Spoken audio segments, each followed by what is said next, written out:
میرا بات کرنے کا مقصد یہ تھا کہ مجھے آنسر آپ سے بالکل ایکوریٹ کم ٹائم میں ملے۔ اب میں نے بہت ساری آپ کو اگزامپل دے دی ہے بنو امیہ کے بارے میں، جو روایات آئی ہیں رفع دین پہ آئی ہیں، اور بھی مفتی امام مالک میں روزہ کھولنے پہ آئی ہے، ہم نہیں اس کو تسلیم کرتے کیونکہ اصول ڈیفرنٹ ہے۔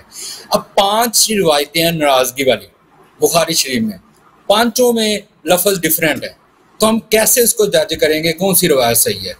راوی ایک ہے زہری، 5 میں الفاظ ڈیفرنٹ ہیں۔ اب 5 کو ہم کیا اصول ہے، آپ کس اصول کے تحت ان 5 روایتوں میں سے کون سی روایت لیں گے؟ آپ کے اصول کیا ہے وہ مجھے اصول جاننا ہے آپ سے۔ روایات میں دیکھیں یہ آپ لوگوں کی کتاب ہے بخاری اور مسلم۔ ایک منٹ علامہ صاحب، اس میں آپ کلیم کرتے ہیں کہ اہل سنت کی کتابوں میں یہ سب روایتیں موجود ہیں۔ میرا آپ سے یہ سوال ہے، 5 جگہ پہ روایتیں ہیں جہاں پہ اتنی ساری رفع دین کی روایت ہے، ہم اس سے بھی اختلاف کرتے ہیں کیونکہ اس کے مقابلے میں ہمارے پاس اور بھی دلیلیں ہیں۔ تو یہ 5 روایتیں ہیں، زہری سے روایت ہوئی ہیں، 5 میں الفاظ ڈیفرنٹ ہیں۔ تو اب اگر ہم اس پرنسپل کے مطابق اس روایت کو دیکھیں، میرا ایک پرنسپل ہے کہ میں اس راوی کو دیکھوں گا، پہلے اس کو دیکھوں گا، جج کروں گا، میرے پرنسپل کے مطابق وہ روایت نہیں آتی تو میں تو اس کو ضعیف کہوں گا نا۔ تو میرے نزدیک وہ ساری روایت ضعیف ہیں، اگر آپ کے نزدیک صحیح ہیں تو آپ مجھے وہ کلیم کریں نا۔ آپ پورے ورلڈ میں علامہ صاحب وہ اہل سنت کی کتابوں کی وہ کھول کے نمائندگی کر رہے ہوتے، جبکہ اہل سنت کا منہج ہے کہ روایتیں ضعیف ہیں۔ اگر صحیح ہوتی پھر تو لڑائی کس بات کی تھی؟ کون سی روایتیں ضعیف ہیں بھائی؟ کس نے اچھا ابھی میری بات کو نہ کاٹیں۔ دیکھیں جہاں تک حضرت زہرا سلام اللہ علیہا کی شہادت کا مسئلہ ہے، ہماری شیعہ نقطۂ نظر سے ہمیں بخاری مسلم کی ضرورت نہیں ہے۔ آپ کہتے ہیں صرف 5 احادیث ہیں، نہیں، احادیث بے شمار ان کی شہادت کا، ان کے حق کا، غصب کا، کہ اور وہ ان پہ ظلم ہوا ہے، فدق ان سے چھینا گیا، نہ صرف فدق چھینا گیا بلکہ ان کو شہید کیا گیا۔ ہمارے پاس اس کی روایات بہت زیادہ ہیں، بخاری مسلم کی ہمیں ضرورت نہیں ہے، ٹھیک ہے نا۔ جب ہم دیکھیں آپ کی کتاب ہے اصول الکافی، اس کے اندر بھی بہت ساری ایسی روایت ہیں جو شیعہ مذہب اس کو نہیں مانتا۔ نہیں کوئی ایسی بات نہیں، نہیں غلط بات نہ کریں۔ شیعہ مذہب والے کوئی ایسا شیعہ مذہب والا نہیں ہے جو اصول کافی کی روایت کو نہ مانے۔ اگر کوئی ایسا شیعہ شخص ہے وہ بیوقوف آدمی ہے، جاہل آدمی ہے، وہ شیعہ مذہب کے محدثین سے خارج۔ ہر فن میں اس فن کے علماء کو دیکھا جاتا ہے، شیعہ محدثین کتاب کافی کے روایات کو سب حجت مانتے ہیں، سب کو صحیح مانتے ہیں، ٹھیک ہے نا۔ اب اگر کوئی کسی شخص کا فن حدیث میں اس کا تخصص نہیں ہے تو اس کی بات کی کوئی اہمیت ہی نہیں ہے۔ مثلا کوئی شخص پاکستان کے بھی نہیں گیا، وہ اردو بھی نہیں جانتا، اگر وہ اردو شاعری کے متعلق کوئی بات کرے یا پاکستان کے کلچر کے متعلق بات کرے تو اس کی بات کی کوئی اہمیت ہی نہیں ہے۔ ایک گورا مثلا اس کو اردو بھی نہیں آتی، پاکستان کے بھی گیا بھی نہیں، وہ کہتے ہیں لاہور کا کلچر خراب ہے یا اچھا ہے، اس کی بات کی کیا ویلیو ہے؟ لاہور کے کلچر کے متعلق وہی شخص بات کرے گا جو اس نے لاہور کے کلچر میں اس نے ریسرچ کیا، وہ کہہ سکتا ہے کہ لاہور میں کلچر، عادات، رسوم کیا ہوتے ہیں، اس کی بات کی اہمیت ہوتی ہے نا۔ جب آپ کہتے ہیں کہ شیعہ عوام کی بات کی تو کوئی اہمیت ہی نہیں ہے، شیعہ علماء سب محدث نہیں ہیں۔ اس فن میں دیکھا جائے شیعہ محدثین کا کیا منہج ہے، شیعہ محدثین سب بالاجماع کافی کی روایت کو صحیح مانتے ہیں۔ تو کہنے کا مقصد یہ ہے کہ حضرت زہرا سلام اللہ علیہا کی آپ کہتے ہیں نا 5 روایت، یہ ایک آپ پتہ نہیں آپ نے کس نے آپ کو سنایا کہ آپ کیسے یقین کرتے ہیں؟ ہمارے جہاں تک ہمارے مذہب کا تعلق ہے، ہمارے مذہب میں تو اس کا ادلہ بہت زیادہ ہے۔ ائمہ طاہرین علیہ السلام نے مختلف عصور میں رسول اللہ صلی اللہ علیہ وسلم نے اپنے وفات سے پہلے خبر دی تھی کہ یہ زہرا سلام اللہ علیہا شہید ہو جائیں گے، ان کا حق غصب ہوگا اور یہ مجھ پہ شہید وارد ہوں گے۔ اس کے بعد باقی ائمہ طاہرین علیہ السلام کی روایات اس مسئلے پہ بہت زیادہ ہے۔ تو آپ نہیں کہہ سکتے کہ ہم صرف 5 روایات ہیں، روایات شیعوں کے لیے بہت زیادہ ہے اور شیعوں کی ضرورت نہیں ہے بخاری مسلم کوٹ کرنے کے لیے، اور نہ ہمیں اعتبار ہے بخاری مسلم کوٹ کرنے کے لیے، اپنے عقائد جاننے کے لیے، اور نہ ہم ان کو قابل اعتماد سمجھتے ہیں۔ ہاں ہم آپ سے جب بات کرتے ہیں نا، آپ سے احتجاج کرتے ہیں، آپ سے گفتگو کرتے ہیں، تو آپ کے لیے ہم آپ کی کتب سے لے کے آتے ہیں احادیث، آپ کی کتب سے لے کے آتے ہیں احادیث، کتاب بخاری سے، کتاب مسلم سے، آپ کے صحاح سے کتاب لاتے ہیں اور آپ کے اصولوں کے مطابق ثابت کرتے ہیں کہ یہ حدیث صحیح ہے۔ اگر یہ احادیث صحیح ہیں اور آپ یہ جو ادعا کر رہے ہیں نا کہ صرف 5 احادیث ہیں، یہ بھی ایک جھوٹی بات ہے۔ آپ کی کتابوں میں بھی احادیث زیادہ ہیں۔ جہاں تک فدق کی بات ہے اور فدق کی شریف میں صرف بات کی ہے، بخاری میں صرف 5 جگہ پہ آئی ہے، اور کوئی بات نہیں، یہ بخاری نے خود بھی ادعا نہیں کیا کہ صرف بخاری صحیح ہے، کہ یہ تو کسی کا عقیدہ نہیں ہے کہ صرف بخاری صحیح ہے اور باقی مسند احمد بن حنبل میں کوئی صحیح حدیث نہیں۔ اگر مسند میں نہیں، اگر بخاری میں نہیں ہے تو مسند کی حدیث صحیح نہیں ہو سکتی۔ یہ تو کوئی جاہل بھی نہیں کہتا اس کو، خود بخاری نے کسی شخص کا بھی یہ ادعا نہیں ہے کہ صرف بخاری صحیح ہے، باقی اگر دوسری کتابوں میں صحیح حدیث بھی ہے اس کو چھوڑ دو. تو بخاری کی جو احادیث ہیں میرے بھائی، اگر بخاری میں اگر کوئی شخص صرف اگر آپ کا صحیح ہے، یہ پہلے بھی آپ آئے تھے نا، کہتے صرف زہری نے روایت کی، اس سے کیا فرق پڑتا ہے؟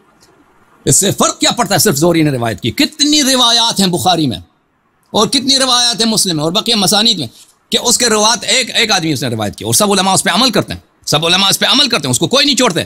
میں آپ کی خدمت میں کچھ باتیں عرض کرتا ہوں بھائی، آپ کا جو یہ مدعا ہے ہمیشہ کے لیے دفن ہو جائے گا انشاءاللہ. ملاحظہ فرمائیے، یہ کتاب فتح الباری بشرح صحیح البخاری، تالیف الشیخ ابن حجر الاسقلانی.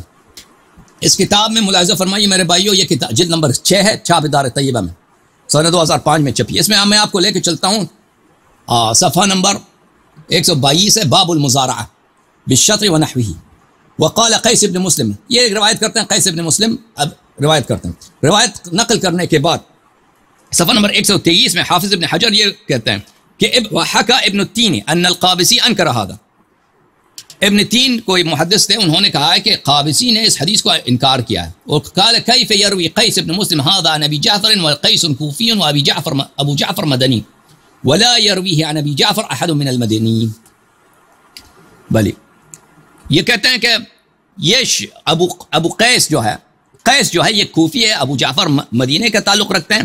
اس حدیث کو ایک کوفی نے مدینے والے سے نقل کیا اور کسی مدنی نے اسے نقل نہیں کیا. یہ حدیث کیسے صحیح ہو سکتا ہے؟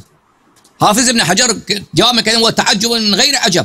یہ کہتے ہیں یہ تعجب اس نے جو تعجب کیا ہے اس میں کوئی عجب کا کوئی تعجب کی کوئی وجہ نہیں، بلا وجہ اس نے تعجب کیا ہے. وَكَم مِّن ثِقَةٍ تَفَرَّدَ بِمَا لَمْ يُشَارِكْهُ فِيهِ ثِقَةٌ آخر. کم من ثقة تفرد، کتنے ایسے روایات ہیں کہ ایک ثقے نے اس روایت میں متفرد ہے، یعنی وہ فرد ہے، صرف اسی نے روایت کی ہے. لم يشارك فيه ثقة آخر، اور کسی دوسرے ثقے نے روایت نہیں. وإذا كان الثقة حافظا لم يضره الانفراد. اذا كان الثقة حافظا، اگر ثقہ حافظ ہے، ضابط ہے، انفراد کہ صرف اس نے روایت کی ہے، یہ اس کی کوئی ضرر نہیں ہے. پھر اسی کتاب فتح الباری میں چھاپ دار طیبہ جلد نمبر 7 میں ملاحظہ فرمائیے، یہاں پہ ایک حدیث نقل کرنے کے بعد صفحہ نمبر 25 میں دار قطنی نے اشکال کیا، تفرد بهذا الحدیث عثمان والد عبدان عن شعبہ. کہتے ہیں یہ حدیث صرف کس نے روایت کیا؟ اور عثمان عبدان کے والد نے روایت کیا، صرف اس نے روایت، دوسروں نے روایت نہیں کیا. اس کے جواب میں فرماتے ہیں حافظ ابن حجر وتفرد عثمان والد عبدان لا يضره فإنه ثقة. عثمان عبدان کے والد نے روایت کیا، وہ صرف وہی متفرد ہے، کسی اور نے اس حدیث کو روایت ہی نہیں کیا. یہ کوئی فرق نہیں پڑتا کیونکہ وہ ثقہ ہے. اچھا، میں آپ کہتے ہیں نا آپ کے پرنسپل حدیث کے، اب میں پرنسپل کے انبار آپ پہ لگا دوں گا، وہ میں آپ کا خزانہ کھولوں گا پرنسپل حدیث کا. یہ کتاب الاحکام الوسطی من حدیث النبی صلی اللہ علیہ وآلہ وسلم، حافظ ابو محمد عبد الحق الاشبیلی کی کتاب ہے. ان کی وفات ہے سنہ 582 میں. مکتبۃ الرشد ریاض میں سنہ 1995 میں یہ کتاب چھپی ہے. اس کتاب میں ملاحظہ فرمائیے میرے بھائی، یہ روایت ہے صفحہ نمبر 142 میں. عطا نے عائشہ سے روایت کیا ان النبی صلی اللہ علیہ وآلہ وسلم کان یقبل بعض نسائه ولا يتوضا، کہ نبی کریم صلی اللہ علیہ وسلم اپنے ازواج کی بوسہ لیتے تھے پر وضو اعادہ نہیں فرماتے تھے، بوسہ لے کر وضو اعادہ نہیں کرتے تھے. وہ اس موسیٰ بن اعین هذا ثقۃ مشہور، موسیٰ بن اعین جو ہے یہ ثقہ ہے، مشہور ہے. وابنہ مشہور، اس کا بیٹا بھی کافی مشہور ہے. روا لہ البخاری، بلی بخاری نے بھی ان سے روایت کیا. ولا اعلم لهذا الحديث علة توجب ترکہ، اور اس حدیث میں کوئی ایسی بات بھی نہیں ہے کہ اس کی وجہ سے ہم حدیث پہ عمل نہ کریں. پھر فرماتے ہیں وانفراد الثقہ بالحدیث لا يضره، اس حدیث کو ٹھیک ہے ایک فرد نے روایت کیا ہے لیکن انفراد جو ہے اس پہ مضر نہیں ہے کیونکہ جس شخص نے نقل کی وہ ثقہ ہے. تمہارے اپنے پاس حدیث صحیح کی میں نے جو تعریف دکھائی وہ کیا ہے؟ حدیث صحیح ہے کہ ثقہ سے روایت کرے، عدل سے روایت کرے. اب یہ شرط نہیں ہے اس کے لیے کہ وہ متواتر بھی ہو. یہ کتاب ہے المفہم لما اشکل من تلخیص مسلم، تالیف القرطبی، جزء اول چھاپ دار ابن کثیر الجزء الرابع. ملاحظہ فرمائیے صفحہ نمبر 345 میں ما خرجہ النسائی فی کتابہ من حدیث ضمرہ بن عن سفیان. نسائی نے اپنے کتاب میں ضمرہ سے سفیان سے روایت کی ہے من ملک ذا رحم محرم فقد عتق، یہ سے یہ حدیث نقل کیا. قلت وهذا الحديث ثابت بنقل العدل عن العدل. اس حدیث کو اس کے سب رجال ثقات ہیں. اچھا. ولم يقدح فيه احد من الائمه بعله توجب ترکه. اور کسی نے نہیں کہا کہ یہ حدیث میں کیا کوئی بیماری ہے, کوئی ضعف ہے. اچھا. غیر ان بعضهم قال تفرد به ضمرہ. بعض نے کہا کہ یہ حدیث جو ہے صرف زمرہ نے روایت کیا, زمرہ نے روایت, کسی اور نے روایت نہیں کیا. وهذا لا يلتفت الیہ. یہ جو صرف زمرہ نے روایت کی ہے یہ کوئی دلیل نہیں ہے کہ ہم حدیث کو چھوڑ دیں. لأن ضمرہ عدل ثقہ. ضمرہ کیا ہے؟ عدل ہے, ثقہ ہے. وانفراد الثقہ بالحدیث لا يضره على ما مهدناه في الاصول. ثقہ جب روایت کرتا ہے چاہے وہ منفرد ہی کیوں نہ ہو, اس حدیث کی صحت پہ کوئی اثر نہیں پڑتا. کوئی ضروری صحت کے لیے ضروری تو نہیں کہ حدیث متواتر ہو. اچھا. پھر اسی کتاب المفہم لما اشکل من تلخیص کتاب مسلم, قرطبی صاحب کی جلد نمبر ہے یہ 7, صفحہ سنہ 1986 میں 1996 میں کتاب چھپی ہے. یہاں پہ ملاحظہ فرمائی صفحہ نمبر 280 میں فرماتے ہیں وَإِنْفِرَادُ الثِّقَةِ بِالْحَدِيثِ لَا يَخْرُمُ الثِّقَةَ بِهِ. ثقہ جب منفرد ہوتا ہے ایک حدیث نقل کرنے میں, یعنی صرف اس نے روایت کی, دوسروں نے روایت نہیں کیا, یہ اس سے حدیث, اس کی وجہ سے حدیث سے اطمینان ختم نہیں ہوتا, حدیث سے اطمینان ختم نہیں ہوتا, حدیث کی صحت پہ اس کی کوئی اثر نہیں پڑتی. لأنه قد يسمع ما لا تسمعه الجماعة في وقت لا يحضر غيره وكم يوجد في ذلك من الاحاديث. کیونکہ بہت ایک دفعہ ہوتا ہے کہ ایک حدیث کو صرف ایک شخص ہی سنتا ہے. نبی کریم صلی اللہ علیہ وسلم سے صرف ایک صحابی نے سنا, یا صحابی سے صرف ایک شخص نے سنا, یا تابعی سے صرف ایک شخص نے, دوسروں نے نہیں سنا, یا دوسروں نے سن لیا پھر دوسروں نے روایت نہیں کی, تو اس سے اس کی صحت پہ کوئی اثر نہیں پڑتا. اچھا. اس کے دلائل بہت زیادہ, میں آپ کی خدمت میں عرض کروں. یہ کتاب ہے صحیح مسلم, صحیح مسلم چاپ دارالفکر بیروت لبنان میں چھپیا. یہاں پر صفحہ نمبر 817 میں میرے بھائی خود مسلم کیا فرماتے ہیں, وللزہری نحو من 90 حدیث یروی عن النبی صلی اللہ علیہ وآلہ وسلم لا یشارک فیہ احد باسانید جیاد. زہری کے پاس 90 ایسے حدیث ہیں کہ کسی شخص دوسرے شخص نے روایت نہیں کیا, اور سب صحیح ہیں. اور سمجھ آ رہی بھائی, متین بھائی سمجھ آ رہی بات؟ جی جی جی جی میں سن رہا ہوں. فرما رہے ہیں زہری کے پاس 90 ایسے, مسلم کہہ رہا ہے 90 ایسے حدیث ہیں کہ اس نے پیغمبر صلی اللہ علیہ وسلم سے روایت کی ہے, لا یشارک فیہ احد, کوئی بھی شخص دوسرے نے روایت نہیں کی, اور سب صحیح ہیں, سب صحیح ہیں. اچھا. میں آپ کی خدمت میں عرض کروں, یہ حدیث جو بہت مشہور ہے, بخاری میں موجود ہے, کتاب صحیح البخاری. ملاحظہ فرمائیے یہ حدیث کتاب بدء الوحی, حدیث بخاری کے سب سے جو پہلی حدیث ہے, حدیث نمبر 1, سب سے پہلی حدیث. روایت کرتے ہیں محمد ابن ابراہیم التیمی, روایت کرتے ہیں علقمہ ابن وقاص اللیثی سے, سمعت عمر بن الخطاب, عمر بن الخطاب سے, کہ قال, اس نے کہا سمعت رسول اللہ صلی اللہ علیہ وآلہ وسلم, رسول پاک صلی اللہ علیہ وسلم کو میں نے کہتے سنا, انما الاعمال بالنیات. یہ حدیث مشہور ہے یا نہیں ہے؟ مشہور ہے بھائی, یہ حدیث مشہور. متین بھائی بتائیں مجھے, انما الاعمال بالنیات بہت مشہور ہے نہیں؟ بالکل بہت فیمس, بہت مشہور, سب لوگوں کو زبانی یاد ہو گئی ہے, انما الاعمال بالنیات. یہ بخاری کی حدیث نمبر 1 ہے. یہ حدیث جو ہے یہ ہر طبقے میں منفرد ہے. یہ کتاب علوم الحدیث لابن صلاح, کتاب علوم الحدیث لابن صلاح الشہرزوری, تحقیق نور الدین عطر. یہاں پر صفحہ نمبر 77 میں خوب دیکھیں ابن صلاح کیا فرماتے ہیں, انما الاعمال بالنیات فانه حدیث فرد. ہاں انه حدیث فرد, یہ حدیث اس کے راوی ایک ہی ہے.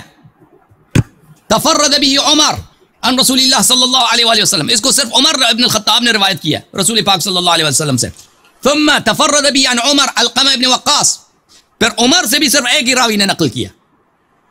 ہر طبقے میں یہ فرد ہے, عمر سے بھی ایک ہی فرد نے روایت کیا, اس کا نام ہے علقمہ ابن وقاص. ثم عن علقمہ محمد ابن ابراہیم, اس کے بعد بھی منفرد ہے, اس علقمہ سے بھی صرف ایک فرد محمد ابن ابراہیم التیمی نے روایت کیا, اس کے بعد بھی فرد ہے. ثم عنہ یحییٰ بن سعید علی ما هو صحیح عند اہل الحدیث, اس کے بعد بھی یہ فرد ہے.